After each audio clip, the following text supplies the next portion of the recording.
Welcome to today's recipe. We are diving into a household favorite from the vibrant city of Calcutta in eastern India. This dish is a hidden gem, one you won't find on the menu of any Indian restaurant here in the US. In fact, growing up in India, it was the star of our Sunday lunches, a comforting tradition that I still cherish. The recipe is as authentic as it gets, featuring potatoes in the gravy, a must have ingredient that completes the dish. It's spicy, tangy, and made entirely from scratch, with no shortcuts or store bought masalas. Take a look at the meat, so nice and tender. If you think you can't find this quality of mutton here in the US, think again. With the right sourcing and preparation, you can achieve incredible results right in your own kitchen. In this video, I'll take you through each step in detail, including how much time you need to spend on every part of the process. Something most recipes overlook, but is so important in Indian cooking. Feel free to skip ahead if needed, but I promise the journey is worth it. Let's bring the taste of Kolkata to your kitchen and create something truly special. Ready? Let's get started.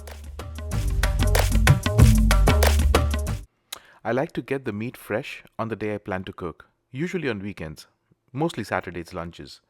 For this recipe, I visited the nearest Indian grocery store that has a meat section and asked the butcher to cut a goat shoulder into curry-sized pieces. You can do the same. Alternatively, you could follow this recipe with lamb as well, but since goat curry is most popular and in my opinion most flavorful, we prefer goat. Trust me, the taste is worth the extra effort. So here I'm going to start the marinade process. I'm going to use dahi or yogurt. This is the Noga brand that I get from Costco. It's pretty good. So I'm going to use 2 to 3 tablespoons of yogurt.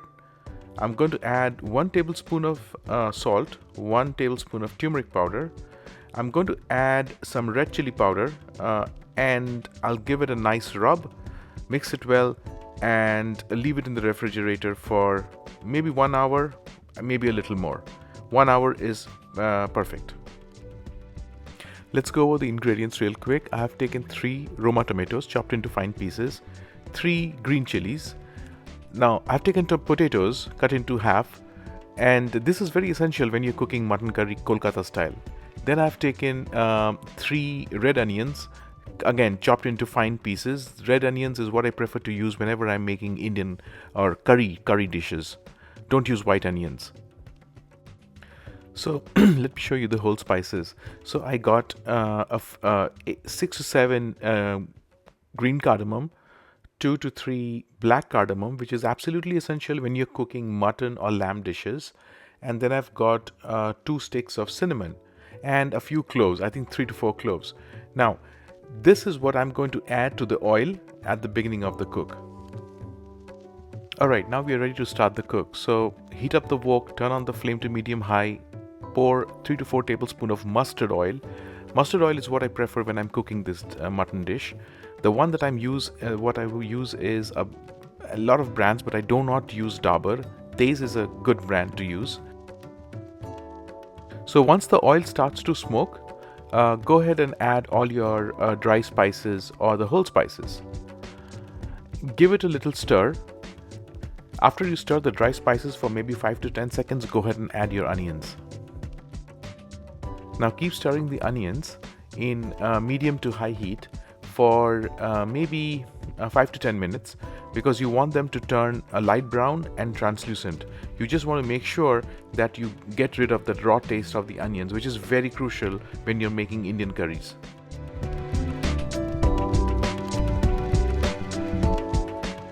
As you continue with your roasting, make a little well in the middle just to make sure you're seeing the oil separating it out from the onions, which means it's going well. It's going as expected.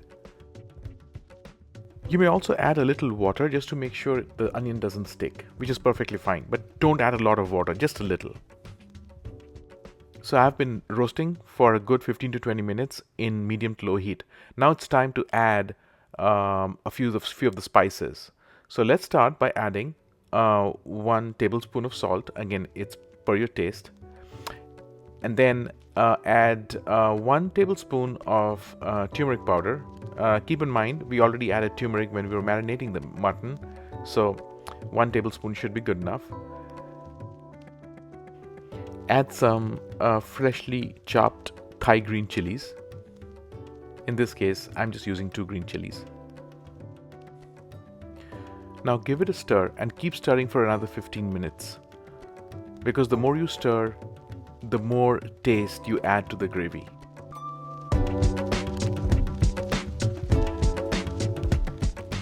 Now it's time to add the tomatoes and then add the potatoes and then continue the stir.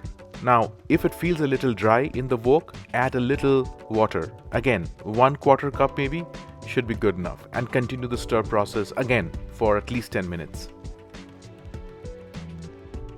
Time to add the ginger garlic paste, and make sure, so that it doesn't burn, add a little water as well. So here I'm using for 2.5 pounds of mutton, I'm using I think it's roughly 8 to 10 cloves of garlic and 1.5 inch of ginger made into a paste. After another 5 minutes of stir, it's time to add the rest of the spices. So I start by adding 2 tablespoons of Kashmiri red chili powder. Kashmiri red chili powder is same as paprika. It is mostly about color. It doesn't have a lot of heat. Then I add 2 tablespoons of extra hot chili powder. Now we love our dishes very spicy, but then this is optional. You could completely skip it, or you may just add the Kashmiri chili powder, which is perfectly fine. Then add 2 to 3 tablespoons of coriander powder or dhania powder. The ones that I use is not store-bought. I actually grind them at home, and trust me, it gives a completely different taste. And then finally, I add the cumin powder. So I add 1.5 tablespoons of cumin powder. While you're adding the powder, just make sure you also add a little extra water to the wok so that the onion, which is cooking, doesn't burn. I'm also going to add a little, half a tablespoon of garam masala powder. After having added the garam masala powder, I'm going to add a pinch of cardamom, green cardamom powder. Now this being a Calcutta-style homely mutton curry, so there is a strong flavor of green cardamom and cinnamon in the curry. So I'm going to add that now and a little more towards the end, and then continue to stir. Continue to stir for another 15 to 20 minutes. After I've been stirring it for another 15 minutes, now it's ready to add the mutton. So go ahead and add the mutton that has been marinating for 1 hour into the wok.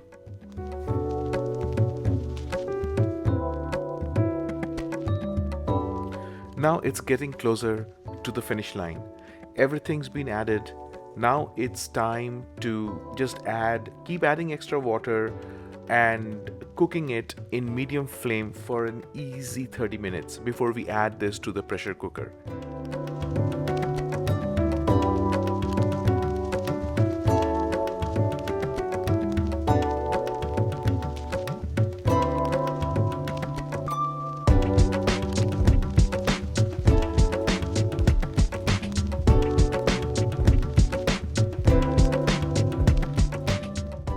So after a good 30 minutes, slow cooking it on a low to medium flame and cooking it with the lid on, you would see those dark oil spots on the surface. That is great sign. Everything is working as expected. Now it's time to remove the potatoes before you add the mutton along with the gravy into the pressure cooker. You don't want to overcook the potatoes.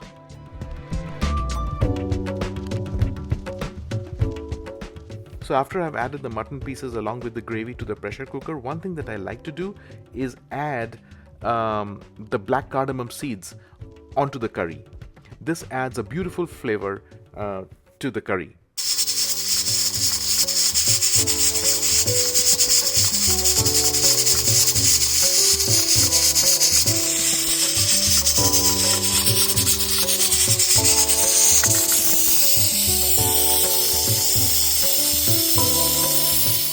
After 5 to 6 whistles and letting it stand for 15 minutes, the curry is done.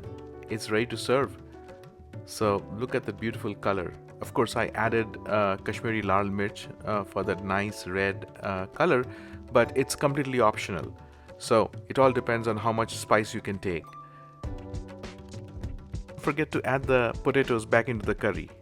The potatoes are already cooked, so you just need to add it back to the curry.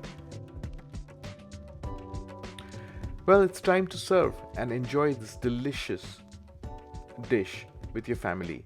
My kids love it spicy, but feel free to adjust the chili powder to suit your taste. Even with less spice, the flavors will still shine through. We love pairing it with steaming white basmati rice, but it's versatile enough to go with other sides too. In one of my upcoming videos, I'm going to share with you the recipe of a thick, rich gravy made in the typical Kolkata Bengali style. Perfect with naan or paratha. I hope you enjoyed watching this video as much as I enjoyed making it. Your feedback means the world to me, and I'm learning with every upload. This time, I've skipped the loud music. It was a little too much, wasn't it? And I'm striving to improve with each new video. Take your time while cooking.